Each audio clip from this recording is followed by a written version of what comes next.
Pacific Ocean is home to thousands of animals, many of which none of us will actually ever encounter in the wild.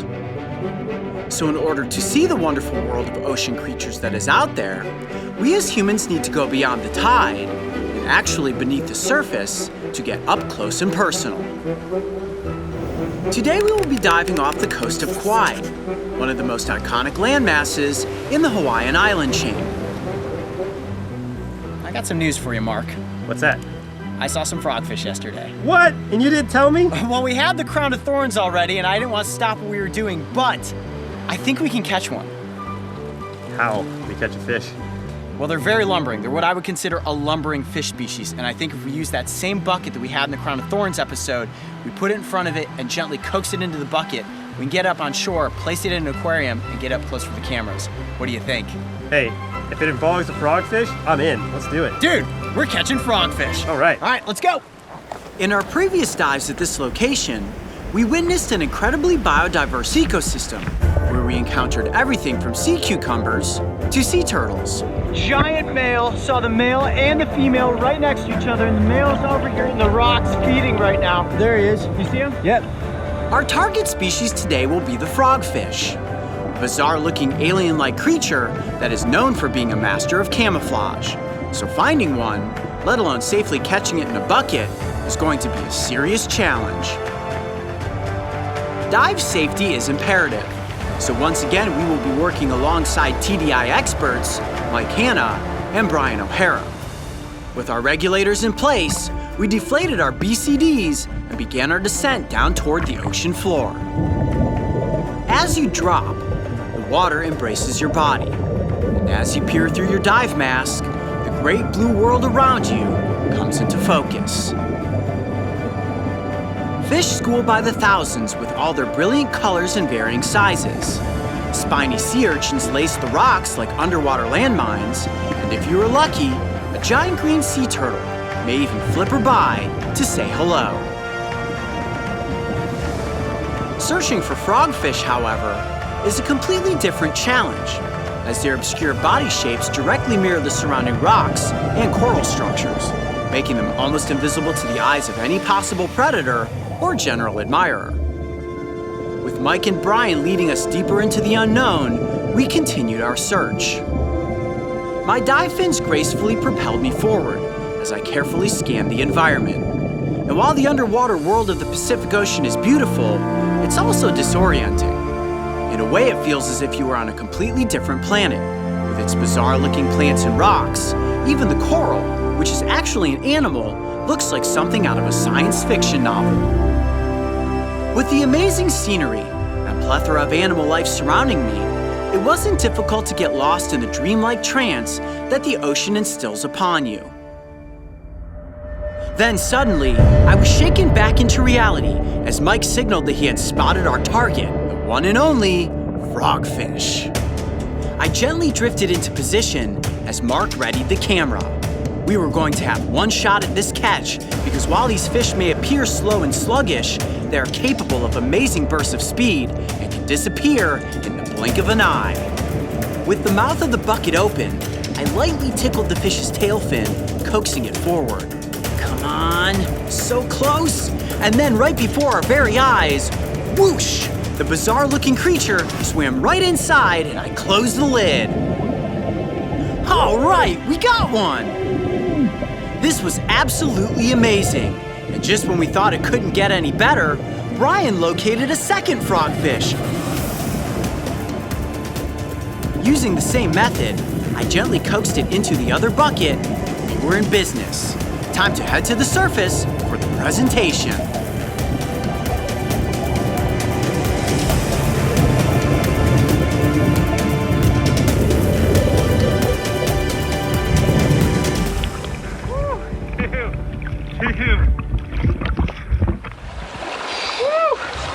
All right, guys, well, we have returned with not one, but two enormous frogfish. Wow, those buckets get heavy in a hurry. Jeez, that bucket's heavy.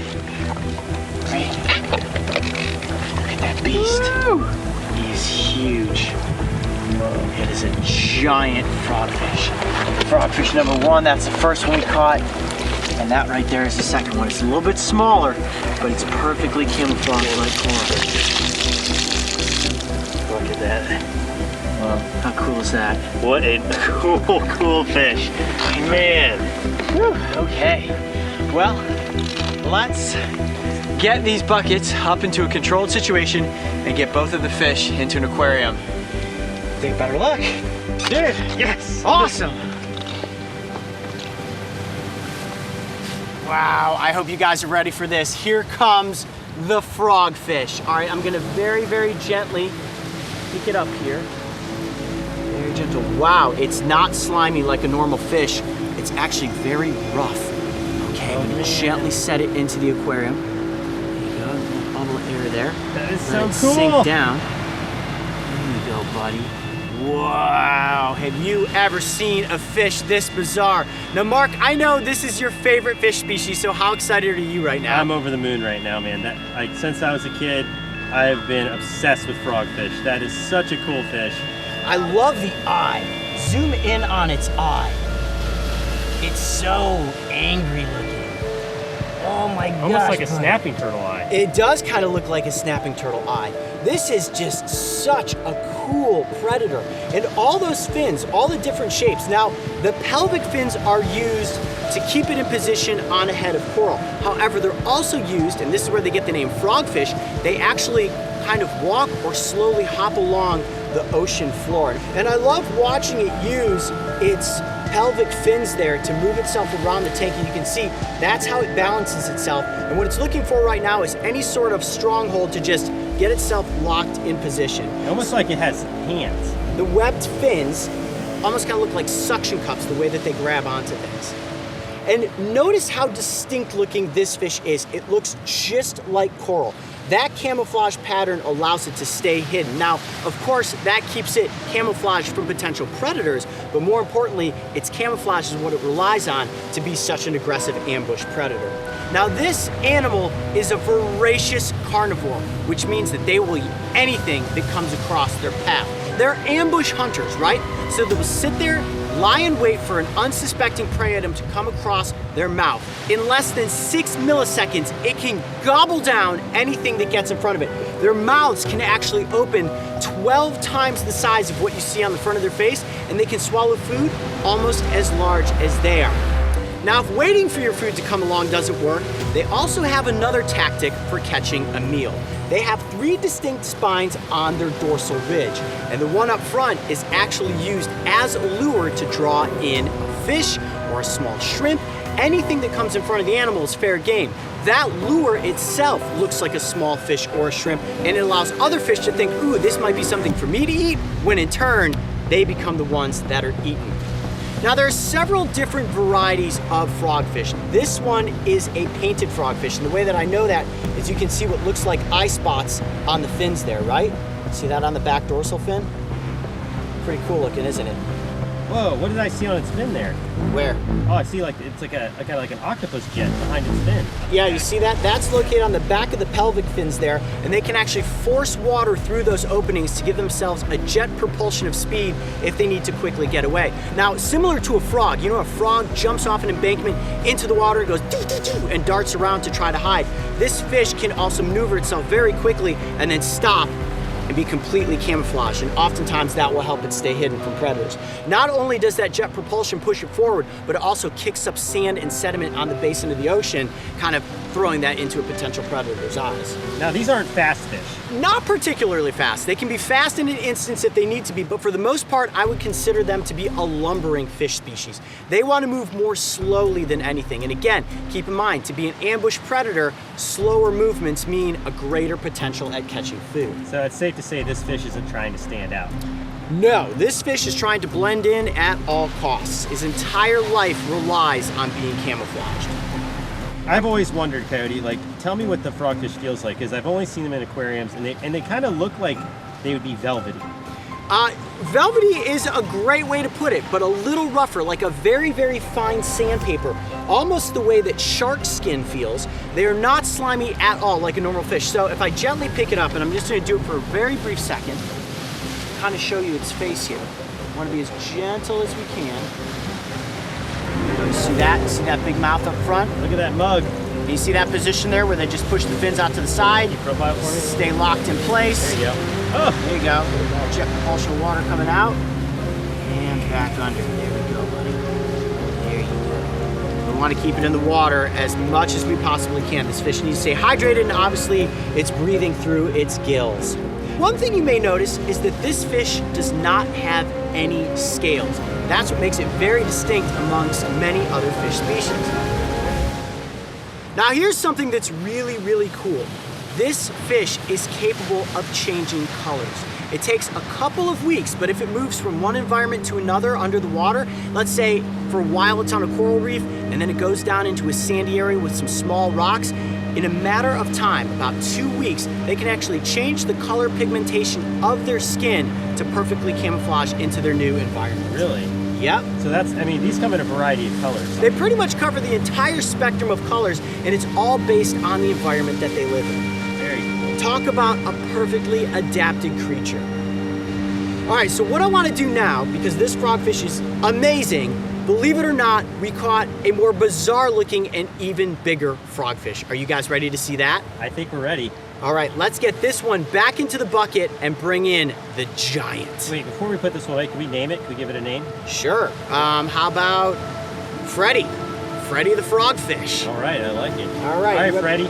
All right, Freddy, you want to get you back into your bucket, okay? All right, I'm gonna bring the giant out.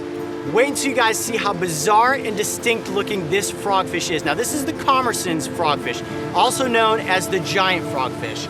And we're only gonna have a few minutes to film with it. He's very big. All right, come here, buddy. Oh my goodness. All right, I'm gonna quickly put him into the tank. Ready? Look at that beast. All right, here you go. Just let him sink down to the bottom. Now, the reason we really want to get this one up close for the cameras is look how much this animal looks like a head of coral. It even has little tubulars growing off of its skin. It's crazy. It's perfectly camouflaged, almost impossible to see when this is beneath the ocean surface.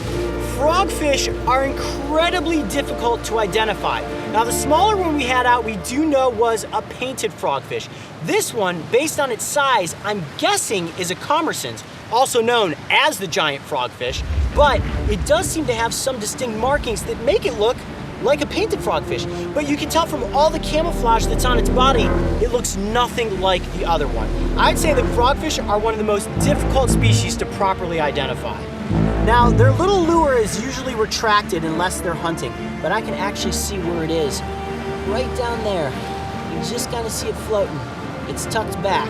So, Coyote, compared to all the frogfish we saw, how much bigger is this one? Massive. I mean, easily twice the size of the one we looked at earlier, and all the smaller ones we saw underwater were very, very small. This thing is truly a giant. Woo! I love this guy. Kind of reminds me a little bit of a horned lizard. The way that they perfectly camouflage into their environment. Do you see the pads of its pectoral fins? It almost looks like they have pads like feet, like a footprint. Let me feel those. Oh, they are. They're a little grippy. Almost like the toes of a newt. Oh, I know, buddies. Oh, don't touch my fin pads.